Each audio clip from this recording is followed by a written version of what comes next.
لا سکتے. ایک آیت لے آؤ.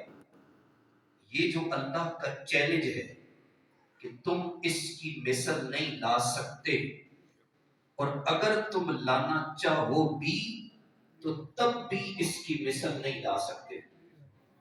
اور اگر تم اپنے حواریوں کو بلا بھی لو، اپنے چاہنے والوں کو بلا بھی لو، اپنے ماننے والوں کو بلا بھی لو، اپنی سنگت والوں کو بلا بھی لو، سارے کافر اکٹھے بھی ہو جاؤ، پھر بھی اس قرآن کی مثل تم نہیں لا سکتے.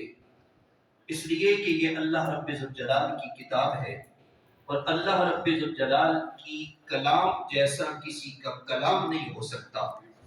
اور اللہ رب ذوالجلال نے جو کتاب نازل کی ہے، اس کتاب جیسی کوئی اور کتاب نہیں ہو سکتی. اور جس نبی پر نازل کیا ہے، اس نبی جیسا کوئی اور نبی بھی نہیں ہو سکتا. جس وقت کوئی بھی مصنف، آپ سب کی توجہ میری طرف ہوئی، تھوڑا سا وقت میں آپ کا لوں گا، زیادہ نہیں، بالکل مختصر وقت ہے، آپ کی توجہ ٹوٹل میری طرف ہونی چاہیے. جس وقت کوئی بھی مصنف کتاب لکھتا ہے، آپ کو پتہ ہے کتاب لکھنے کے بعد جن حضرات نے کتابوں کا مطالعہ کیا ہوا ہے، وہ کتاب کے اختتام میں ایک بات لکھتا ہے. وہ کہتا ہے کہ میں نے اپنی طرف سے پوری کوشش کی ہے اس کتاب کو ٹھیک اور درست لکھنے کی، لیکن میں انسان ہوں، مجھ سے غلطی سرزد ہو سکتی ہے. اگر آپ اس کتاب کے اندر کسی قسم کی کوئی غلطی پائیں، آپ مجھے اس نمبر پر آگاہ کریں تاکہ میں اس غلطی کو ٹھیک کر سکوں، درست کر سکوں. یہ کتاب کے اختتام پہ لکھا ہوتا ہے کہ مجھ سے غلطی سرزد ہو سکتی ہے، اور اگر کوئی غلطی پائے تو وہ لے کر آئے، تو میں اس غلطی کا ازالہ کرنے کے لیے تیار ہوں.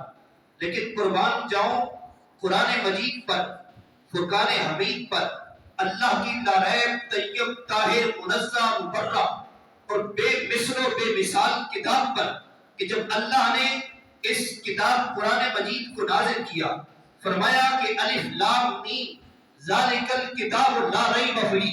لوگوں سن لو، ہر ایک کی کتاب میں غلطی کا شیبہ ہو سکتا ہے، گنجائش ہو سکتی ہے، ممکنات میں سے ہو سکتا ہے، لیکن جو قرآن میں نازل کرنے لگا ہوں، سن لو اس کے پہلے صفحے پر، اس کی ابتدا میں اور اس کے شروع میں، اس کے اول اور اس کے اواخر میں یہ چیلنج کر رہا ہوں، جو کتاب میں نازل کر رہا ہوں اس میں کسی قسم کی شک اور گنجائش کا کوئی شبہ ہی نہیں.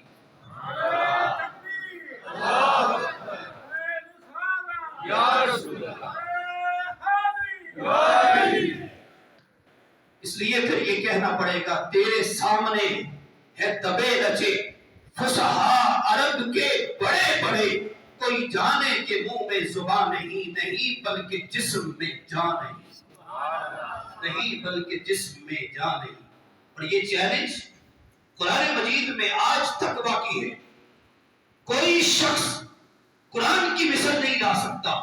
میں نے ایک روایت پڑھی ہے کہ اگر قرآن کی مثل لانا ممکن ہوتا تو پھر بدر کا معرکہ برپا نہ ہوتا، پھر احد کا معرکہ برپا نہ ہوتا، پھر بدر و حنین نہ ہوتے، پھر یہ جانیں کٹتی نہ، یہ سر اللہ کی راہ میں قربان نہ ہوتے.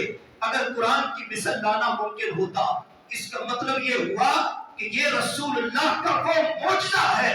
اللہ کی عزت کی قسم، سارے نبیوں کو جتنے معجزے اللہ نے دیے ہیں، کسی کے پاس وہ معجزہ سلامت نہیں ہے. اگر یہ معجزہ کسی کے پاس سلامت ہے تو وہ اس امت کے پاس سلامت ہے، اس امت کے پاس سلامت ہے. مجھے یہ بتائے کہ اگر آپ میں سے کسی کو حضرت موسیٰ علیہ السلام کا عصا مل جائے تو کیا کرے گا؟ کتنا خوش ہوگا وہ کہ میرے پاس وہ حضرت موسیٰ کا عصا آ گیا ہے. وہ چومے گا، وہ دل سے لگائے گا. کتنا خوبصورت ہے یہ وہ عصا ہے کہ جس کے ساتھ حضرت موسیٰ کا ہاتھ لگا تھا. مجھے یہ بتائیں کہ حضرت موسیٰ کی عصا کی کتنی اہمیت ہے. اس کو ہم اپنے سینے سے لگانے کے لیے تیار ہے، لیکن اس سے بڑھ کر جو مصطفیٰ کو اللہ نے معجزہ عطا کی ہے وہ قرآن میں ہر بچے کے ہاتھ میں موجود ہے. پھر بھی اگر یہ امت در بدر کی ٹھوکریں کھاتی پھرے تو یہ ٹھوکریں کھاتی پھرے اس کے باوجود کہ اللہ رب الجلال نے قرآن مجید جیسی کتاب ہمارے ہاں نازل فرمائی ہے اور ہمارے ہاں موجود کی ہے. اور آپ کو پتا ہے کہ جس وقت ہلاکو خان نے بغداد پہ حملہ کیا تھا تو اس نے مسجدوں سے قرآن پاک اٹھا کر جلا دیے تھے، گھروں سے قرآن مجید اٹھا کر جلا دیے تھے. اور جس وقت جلا چکا کہا شہر میں کسی کے گھر قرآن تو نہیں رہا. سپاہیوں نے بتایا کہ کسی کے گھر قرآن نہیں ہے. جس وقت اس کو یقین آ گیا اس نے کہا کہ میں دیکھتا ہوں کہ اب قرآن کون پڑھتا ہے. اتنے میں اس کا اپنا ہی پوتا چھوٹی سی عمر والا اس کے سامنے کھڑے ہو کر قرآن مجید کی تلاوت شروع کر دی. لوگوں سے پوچھتا ہے کہ یہ بتاؤ کہ یہ بچہ کیا پڑھتا ہے. تو اسے بتایا گیا کہ یہ وہی قرآن پڑھ رہا ہے جس قرآن کو تم مٹانے کی بات کر رہے ہیں. اس لیے یاد رکھو قرآن مجید کو نہ مٹایا جا سکتا ہے نہ بدلایا جا سکتا ہے. اس کے ایک ایک حرف کو کوئی تبدیل نہیں کر سکتا، اس لیے کہ یہ مخلوق کا کلام نہیں ہے، یہ خالق کا کلام ہے. اور خالق کے کلام کو بدلایا نہیں جا سکتا، تبدیل نہیں کیا جا سکتا. اس لیے اللہ رب الجلال نے ارشاد فرمایا وَإِن كُنتُمْ فِي رَيْبٍ مِّمَّا نَزَّلْنَا عَلَىٰ عَبْدِنَا، اگر تمہیں اس بات پہ شک ہو کہ جو ہم نے اپنے بندہ خاص پر نازل کیا ہے فَأْتُوا بِسُورَةٍ مِّن مِّثْلِهِ، تو پھر اس کی مثل کوئی ایک سورت تو لا کر دکھاؤ. فَادْعُوا شُهَدَاءَكُم مِّن دُونِ اللَّهِ، اللہ کے علاوہ اپنے حواریوں کو بھی بلا لو. ان کنتم صادقین، اگر تم سچے ہو. یہ اللہ رب الجلال کا چیلنج آج بھی موجود ہے. اور اللہ رب الجلال نے ہر نبی کو اس کے دور کے مطابق معجزہ کوئی نہ کوئی عطا فرمایا. جو جس وقت کی ڈیمانڈ تھی، حاجت تھی، اللہ رب الجلال نے اس طرح کا معجزہ اس نبی کو عطا فرمایا. حضرت سیدنا موسیٰ کلیم اللہ علیہ السلام جب تشریف لائے، یہ جادوگری کا دور تھا. جب جادو سر چڑھ کے بول رہا تھا، اللہ رب الجلال نے حضرت موسیٰ علیہ السلام کو معجزہ عطا فرمایا. وہ عصا کی صورت میں اللہ نے معجزہ عطا فرمایا. کبھی وہ ڈنڈا ہے، کبھی وہ سانپ بن جاتا ہے، کبھی کیا بن جاتا ہے، کبھی چھوٹا ہو جاتا ہے، کبھی بڑا ہو جاتا ہے. اللہ رب الجلال نے حضرت موسیٰ علیہ السلام کو اس وقت کا جادو توڑنے کے لیے یہ عصا کی صورت میں معجزہ عطا فرمایا. اور اس کی مثل اس وقت کے کسی کے پاس اس طرح کا کمال اور جمال اور خوبصورتی اور جو اللہ رب الجلال نے حضرت موسیٰ علیہ السلام کو عطا فرمایا تھا کسی کے پاس نہیں تھا. اسی طرح حضرت یوسف علیہ السلام جب تشریف لائے تو اس وقت حسن کا دور تھا. لوگوں کو اپنے حسن پر بڑا ناز تھا. اللہ رب الجلال نے حضرت یوسف علیہ السلام کو بھیجا صاحب حسن بنا کر. اس لیے تو مصر کی جو عورتیں تھیں نا، جس نے زلیخا کو کہا تھا، مصر کی عورتوں نے کہا تھا کہ زلیخا تم نے اگر کسی پہ عاشقی ہونا تھا تو کسی امیر پر عاشق ہوتی، ایک غلام پر فدا ہو گئی ہو. اس نے کہا بھائی بات یہ ہے کہ میں تو فدا ہو گئی ہوں، آؤ ذرا تمہیں اس یوسف کا حسن تو کروا دیں، دیدار کروا دیں. حضرت یوسف علیہ السلام سے کہا کہ ان عورتوں کو بٹھا دیا جائے اور بٹھا کر ان کے ہاتھوں میں لیمبو تھما دیے اور چھریاں دے دی. اور کہا کہ جس وقت حضرت یوسف علیہ السلام کو گزر ہوگا تو تم نے یہ لیمبو کاٹنے ہیں. اب ان کی نظر حضرت یوسف علیہ السلام کے حسن پر تھی، حضرت یوسف کے حسن پر. ساتھ ساتھ وہ لیمبو کاٹ رہی ہے. اور جس وقت حضرت یوسف علیہ السلام کا حسن دیکھا، انگلیاں کٹ گئی، خبر نہ ہوئی. آپ نے توجہ کر لی، انگلیاں کٹ گئی، خبر نہ ہوئی. حضرت یوسف علیہ السلام کے حسن میں محو ہو گئی اور کہنے لگی زلیخا ہمیں تو یہ انسان نہیں لگتا، یہ تو فرشتہ لگتا ہے. یہ انسان نہیں لگتا، یہ تو فرشتہ لگتا ہے. وہ کسی شاعر نے کہا تھا کہ مصر میں انگشت زنا حسن یوسف پہ کٹی، مصر میں انگشت زنا سر کٹاتے ہیں تیرے نام پہ مردان عرب. یا رسول اللہ ادھر تو حضرت یوسف کا حسن سامنے تھا تو لوگوں نے انگلیاں کاٹی ہے. جن لوگوں نے آپ کے نام پر اپنی گردنیں کٹوا دی ہیں ان کے سامنے صرف آپ کا نام تھا، آپ کا حسن نہیں تھا. حسن نہیں تھا، صرف نام تھا. اور اس پر انہوں نے اپنی جانیں قربان کر دی. اور اس پر ایک بزرگ سے کسی نے پوچھا نا کہ یہ بتائیں کہ شہید جو ہوتا ہے، جب شہید مرتا ہے، حدیث پہ آتا ہے کہ شہید جب جو ہے مر جاتا ہے، شہید ہو جاتا ہے، گلا اس کا کٹ جاتا ہے، اسے خنجر لگتے ہیں، تیر اور تلواریں لگتی ہیں، اسے درد نہیں ہوتا. ان سے پوچھا نا کہ انہیں درد کیوں نہیں ہوتا، یعنی اتنا کچھ لگنے کے باوجود درد کیوں نہیں ہوتا؟ انہوں نے فرمایا کہ تم دیکھتے نہیں ہو کہ حضرت یوسف کے حسن میں جو میں ہوئی تھی، ان کی انگلیاں کٹ گئی، انہیں خبر نہیں ہوئی. اس کا مطلب یہ ہوا کہ انگلیاں کاٹتی ہے لیکن درد نہیں ہوا، اس لیے کہ جس وقت شہید ہوتا ہے، اللہ کی راہ میں اپنی جان قربان کرتا ہے، اسے دیدار الہی بھی ہوتا ہے، دیدار مصطفیٰ بھی ہوتا ہے. جسے دیدار الہی ہو، دیدار مصطفیٰ ہو، بھلا اسے کس چیز کا درد ہو. اسی طرح جب حضرت صالح علیہ السلام کا دور آیا، حضرت صالح علیہ السلام کا جب دور آیا، اس وقت لوگ پتھروں سے تراش کر مختلف قسم کی اشیاء بنایا کرتے تھے پتھروں سے. حضرت صالح علیہ السلام کو اللہ نے معجزہ عطا کیا. جب لوگ پتھروں کو تراش کر مختلف قسم کی چیزیں بنا رہے تھے، اللہ رب الجلال نے حضرت صالح علیہ السلام کو معجزہ عطا کیا. کون سا؟ کہ حضرت صالح علیہ السلام نے پتھر سے زندہ اونٹنی کو نکال دیا. پتھر سے زندہ اونٹنی کو نکال دیا. اللہ رب الجلال نے حضرت صالح علیہ السلام کو یہ معجزہ عطا کیا. اسی طرح حضرت داؤد علیہ السلام کا جب زمانہ آیا، اس وقت لوگ لوہے کو گرم کر کے چیزیں بناتے تھے، مختلف قسم کی لوہے سے.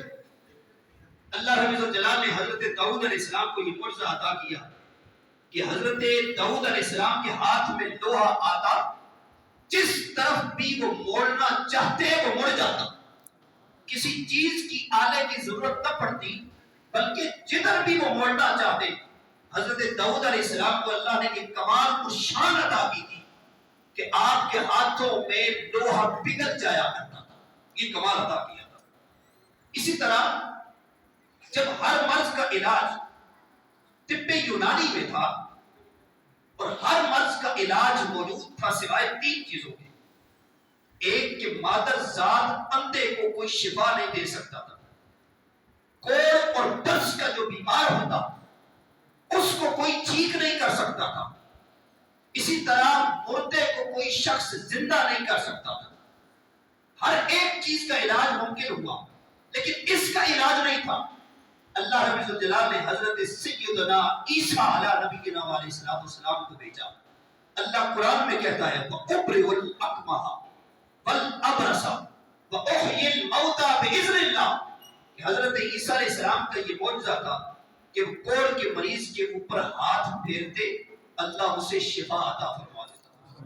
مادر ذات اندھا، مادر ذات وہ اندھا ہوتا ہے کہ جس کی آنکھوں کی جگہ ہی نہیں ہوتی. ایک تو ہے آنکھیں موجود ہیں، نظر نہیں آتا. مادر ذات وہ اندھا ہے کہ جس کی آنکھوں کی جگہ ہی نہیں ہوتی. حضرت عیسیٰ علیہ السلام کے پاس اگر کوئی ایسا بھی آتا نا، آپ اس جگہ پر ہاتھ پھیرتے، اللہ اسے آنکھیں بھی عطا کرتا، روشنی بھی عطا کرتا. اور حضرت سیدنا عیسیٰ علیہ السلام کے پاس کئی مرتبہ مردے لائے گئے. مردے لائے جو یہ کہتے ہیں نا کہ نہ کوئی نبی کچھ کر سکتا ہے نہ کوئی ولی کچھ کر سکتا ہے. انہیں قرآن مجید کی اس آیت سے سبق لینا چاہیے. حضرت سیدنا عیسیٰ علیہ السلام مردے کو کہتے تھے اٹھ کے کھڑا ہو جا، وہ اللہ رب الجلال کے حکم سے زندہ ہو کر چلنا شروع کر دیا. یہ کس کی عطا تھی؟ حضرت سیدنا عیسیٰ علیہ نبینا علیہ السلام کی عطا تھی.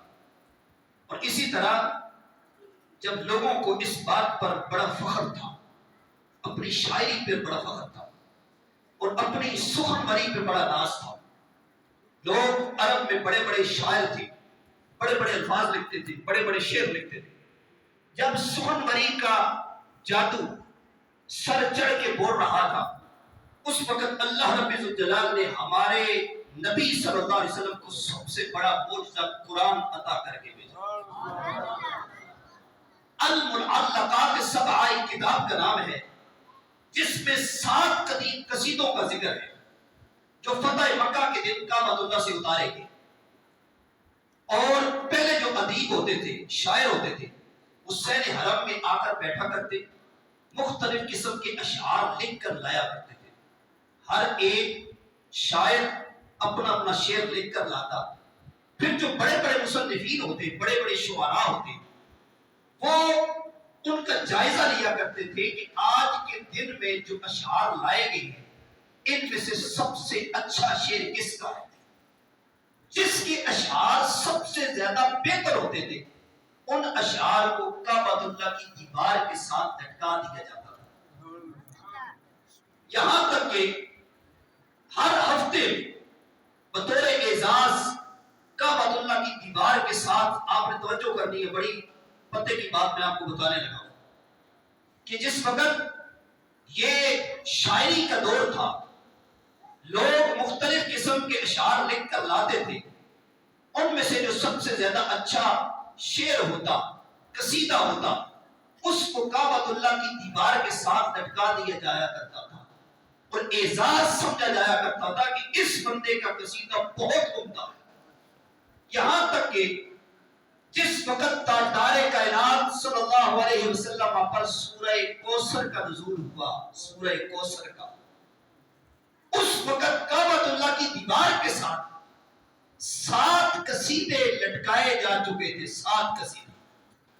جس وقت اللہ نے اس آیت کو نازل کیا، انا آتیناک الکوثر فصل لربک وانحر ان شانئک هو الابتر.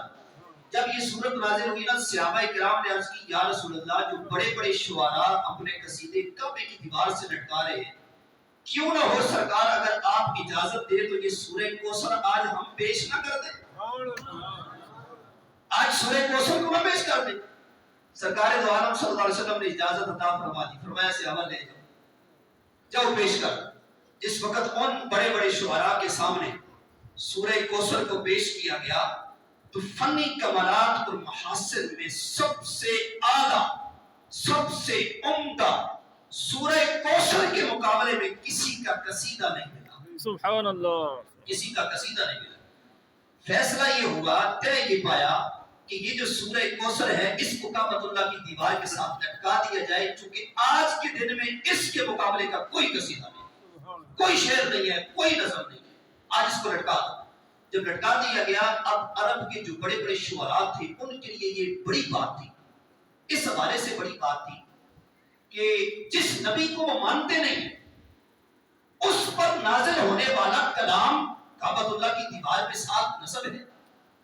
اب انہوں نے آپس میں یہ فیصلہ کیا، بھائی کل جو ہے نا آپ سب نے کوشش کرنی ہے یہ جو انا آتیناک الکوثر ہے اس کے مقابلے کا کوئی ایک قصیدہ، کوئی شعر بنا کر لاؤ، ایسی کوئی آیت بنا کر لاؤ تاکہ ہم سورہ کوثر کو ہٹا دیں اور اس کی جگہ پر تمہارے قصیدے کو نصب کر دیں. روایت میں آتا ہے کہ شعراء کے لیے بڑا یہ چیلنج تھا. انہوں نے بڑی کوشش کی، بڑی جستجو کی، رات دن محنت کی، یہاں تک کہ ایک ہفتہ گزر گیا، سورہ کوثر کی مثل کوئی قصیدہ نہ لا سکا. دوسرا ہفتہ گزر گیا، کوئی نہیں لا سکا، یہاں تک کہ 60 مہینے گزر گئے. 60 مہینے، 60 مہینوں تک سارے شعراء سر جوڑ کر بیٹھے رہے کہ ہم اس سورہ کوثر کی مثل کوئی آیت لے کر آئے. اللہ کی عزت کی قسم 60 مہینوں تک بھی جب نہ لا سکے نا، ان میں سے جو سب سے بڑا شاعر تھا وہ اٹھا اور اس نے اپنے ہاتھ میں قلم لیا اور سورہ کوثر کے پاس چلا گیا، کعبۃ اللہ کی دیوار کے پاس چلا گیا، اور جہاں لکھا ہوا تھا نا انا آتیناک الکوثر فصل لربک وانحر ان شانئک هو الابتر، آگے وہ یہ لکھتا ہے، خود وہ کافر لکھتا ہے، ما ھذا کلام البشر، یہ کلام کسی بندے کا ہے ہی نہیں. یہ کلام کسی بندے کا ہے ہی نہیں. اگر کسی بندے کا ہوتا تو یقیناً یہ جو عرب کے بڑے بڑے شعراء ہیں وہ لے کر آتے. میرے مصطفیٰ نے فرمایا یہ رب کا کلام ہے، اس کی مثل نہ تم لا سکتے ہو نہ تم لا سکو گے، نہ تم لا سکتے ہو نہ تم لا سکو گے، اس لیے کہ یہ اللہ رب الجلال کا کلام ہے۔ اسی طرح حضور علیہ السلام کو جو اللہ رب الجلال نے معجزہ عطا فرمایا ہے، سب سے بڑا معجزہ قرآن ہے۔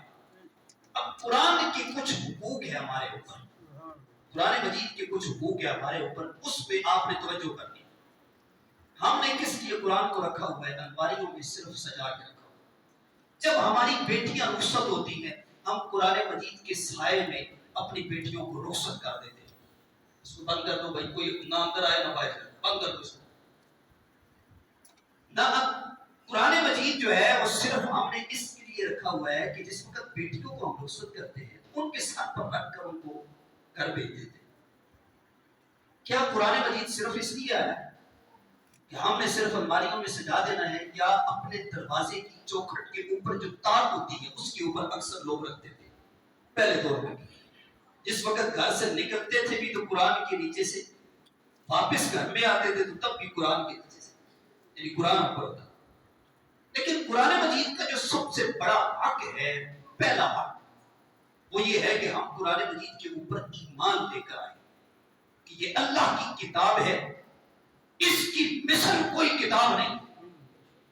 اور ہمارے نبی صلی اللہ علیہ وسلم کا سب سے بڑا معجزہ اللہ رب الجلال نے ہمارے نبی کو عطا فرمایا ہے، اور تا صبح قیامت قرآن مجید کی مثل کوئی نہیں لا سکے گا۔ قرآن مجید جیسی کوئی اور کتاب نہیں ہے جس کو پڑھنے سے، الف لام میم پڑھنے سے، الف حرف لام حرف میم حرف، الف لام میم جو بندہ پڑھتا ہے 30 نیکیاں بھی ملتی ہے، 30 درجے بھی بلند ہوتے ہیں، 30 گناہ بھی معاف ہوتے ہیں۔ 30 نیکیاں، 30 درجے بلند، 30 گناہ معاف ہوتے ہیں۔ اور دوسرا سب سے بڑا حق یہ ہے قرآن مجید کا کہ ہم قرآن مجید کی تلاوت کریں۔ قرآن مجید الماریوں میں صرف سجانے کے لیے نہیں بلکہ قرآن مجید پڑھنے کے لیے آیا ہے کہ ہم قرآن مجید کی تلاوت کریں۔ اور اسی طرح قرآن مجید پڑھنے سے کتنا اجر ملتا ہے۔ حضرت اسید بن حضیر رضی اللہ تعالیٰ، یہ مشکات شریف کی حدیث پاک ہے، یہ رات کو سورہ بقرہ کی تلاوت کر رہے تھے، اپنے حجرے میں بیٹھ کر قرآن مجید کی تلاوت کر رہے تھے۔ سورہ بقرہ تلاوت جب کر رہے تھے تو ان کا جو حجرہ تھا، ان کے حجرے کے باہر گھوڑا باندھا ہوا تھا، اور ساتھ ہی ان کا ایک بیٹا لیٹا ہوا تھا، سویا ہوا تھا، رات کا وقت تھا۔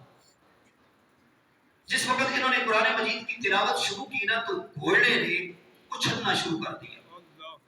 حضرت اسید بن حضیر رضی اللہ تعالیٰ عنہ کے دل میں خیال آیا کہ کہیں ایسا نہ ہو کہ گھوڑا اچھلے اور میرے بیٹے کو زخمی لگا، اور فوراً اٹھے باہر گئے اور دیکھا کہ کچھ بھی نہیں ہے، پھر واپس آ گئے۔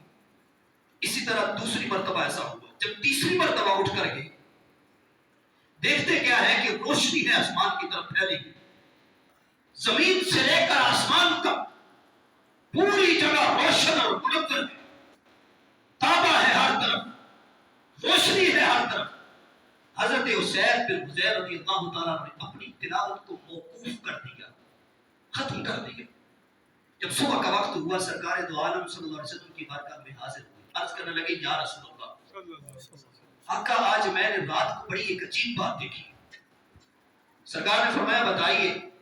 عرض کرنے لگے یا رسول اللہ، رات کو میں سورہ بقرہ کی تلاوت کر رہا تھا، یہ معاملہ پیش آیا کہ جب میں باہر گیا میں نے دیکھا کہ زمین سے لے کر آسمان تک حد نگاہ تک روشنی ہی روشنی پھیلی ہوئی ہے، منور ہے۔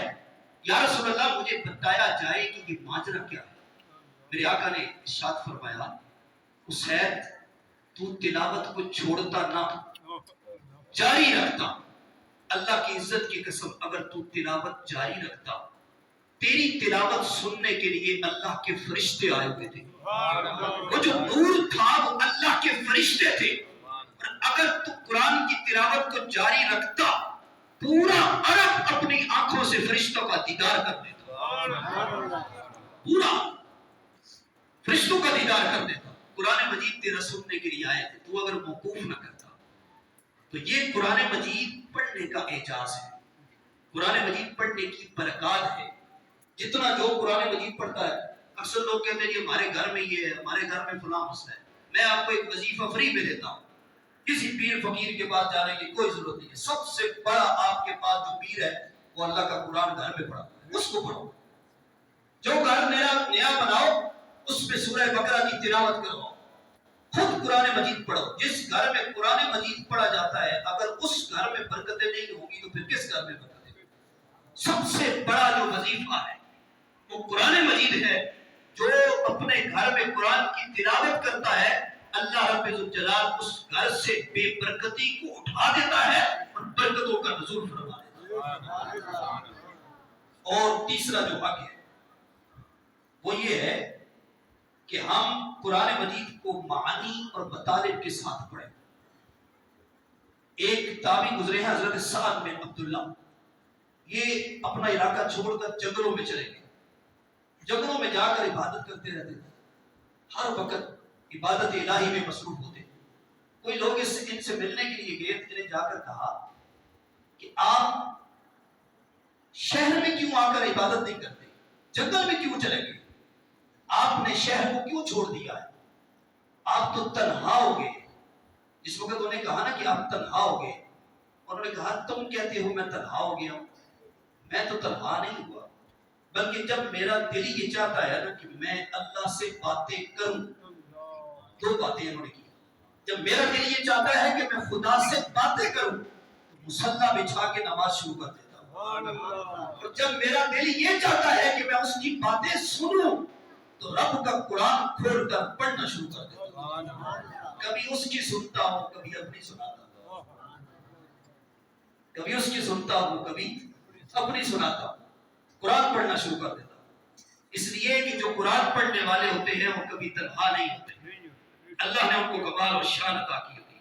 اب دیکھیں نا کہ مفاہیم و مطالب کے ساتھ جب ہم قرآن مجید کو پڑھیں گے نا ہمیں پتہ چلے گا کہ اللہ نے یہاں پر بھیجا کس لیے ہے۔ دیکھیں نا کہ آپ جس وقت جاتے ہیں مارکیٹ میں موبائل خریدتے ہیں، موبائل کے ساتھ آپ کو ایک چھوٹی سی ڈائری ملتی کہ یہ جو موبائل آپ نیا خرید رہے ہیں اس کو چلانے کا یہ طریقہ ہے، آپ نے اس طریقے سے اس کو چلانا ہے۔ بھئی ایک موبائل خریدتے ہیں اس کے لیے اگر ہمیں یہ ضابطۂ حیات ملتا ہے، چلانے کا طریقہ ملتا ہے، مجھے یہ بتائیں جب انسان کو اللہ نے تخلیق فرمایا ہے تو ضابطۂ حیات کوئی نہیں دیا؟ بھئی تم نے کیا کرنا ہے دنیا میں، آ کر تمہیں پیدا کیا، حالانکہ فرشتوں نے تو کہا تھا کہ یہ تو فساد کریں گے، یہ تو خون ریزیاں کریں گے۔ اللہ رب الجلال نے کہا تھا انی عالم ما لا تعلم، فرشتوں جو میں جانتا ہوں تم نہیں جانتے۔ تو سارے ہی فسادی تو نہیں ہوں گے نا، کچھ ایسے بھی ہوں گے جو جس طرح آپ بیٹھے ہیں، اللہ کرے باہر بھی جا کے فساد میں کریں۔ تو اللہ رب الجلال نے کہا کہ تم جو ہے اس بات کا یقین رکھو جو میں جانتا ہوں وہ تم نہیں جانتے۔ سارے ہی فسادی نہیں ہوں گے، کوئی ایسے بھی ہوں گے جو نمازی بھی ہوں گے، کچھ ایسے بھی ہوں گے جو تہجد گزار بھی ہوں گے، کچھ ایسے بھی ہوں گے جو میرے نام پر اپنی جانیں قربان بھی کریں گے، کچھ ایسے بھی ہوں گے جو ایک ایک رکعت میں کھڑے ہو کر پورا قرآن پڑھیں گے، اور کوئی ایسے بھی ہوں گے کہ جو تہجد گزار بھی ہوں گے، کچھ ایسے بھی ہوں گے جو ماں باپ کے فرما بردار بھی ہوں گے۔ اس لیے سارے فسادی نہیں ہوں گے۔ تو میں یہ کہہ رہا تھا کہ موبائل ایک ہم لیتے ہیں اس کے ساتھ ہمیں فرقان حمید اللہ رب الجلال کی لا ریب طیب طاہر کتاب ہے، منزہ اور مبرہ کتاب ہے، جس کی مثل آج تک کوئی نہیں لا سکا، نہ تا صبح قیامت کوئی لا سکے گا۔ اس لیے کہ اللہ رب الجلال نے ہمارے نبی صلی اللہ علیہ وسلم کو معجزہ عطا فرمایا، اور ہم خوش نصیب ہیں کہ ہمارے آقا کا معجزہ صحیح سلامت ہمارے پاس اسی طرح موجود ہے۔ لوگ کہتے ہیں نا کہ بکری سپارے کھا گئی، لوگ کہتے ہیں جی بکری سپارے اتنے کھا گئی ہے، ہم تو اس قرآن کو نہیں مانتے۔ میں انہیں کہتا ہوں بھائی وہ بکری کا بڑا ہاضمہ تھا، بڑا اس کا معدہ اور گردہ ہے جس نے اتنے سپارے کھا لیے، ہم سے تو ایک زبر زیر بھی ابھی تک نہیں کھائی گی۔ بھائی ہم نے تو ایک زبر زیر کو آج تک نہیں کھا سکے، وہ بکری کیسی ہے کہ جو 10 سپارے کھا گئی۔ اس لیے یاد رکھو کوئی بکری نے نہیں کھائے، 30 سپارے جس طرح موجود تھے، صحابہ کرام کی موجودگی میں باقاعدہ شہادت لے کر حضرت عثمان غنی رضی اللہ تعالیٰ عنہ کے دور میں قرآن مجید کو جمع کیا گیا۔ قرآن مجید میں کسی قسم کی کوئی تبدیلی نہیں ہو سکتی، کوئی تبدیلی کر بھی نہیں سکتا، اس لیے کہ یہ اللہ رب الجلال کی ڈائریکٹ طیب طاہر کتاب ہے۔ اللہ ہمیں اس کو پڑھنے کی توفیق عطا فرمائے، اور میں سب سے بڑی یہ دعا کروں گا کہ اللہ ہمیں ان کے احکامات پر عمل پیرا ہونے کی توفیق عطا فرمائے۔ جب ہم عمل کر لیں گے تو یقیناً ہمارے لیے ذریعہ نجات بھی ہے، ذریعہ بخشش بھی ہے۔ اللہ رب الجلال آپ سب کا حامی و ناصر ہو، وما توفیقی الا باللہ۔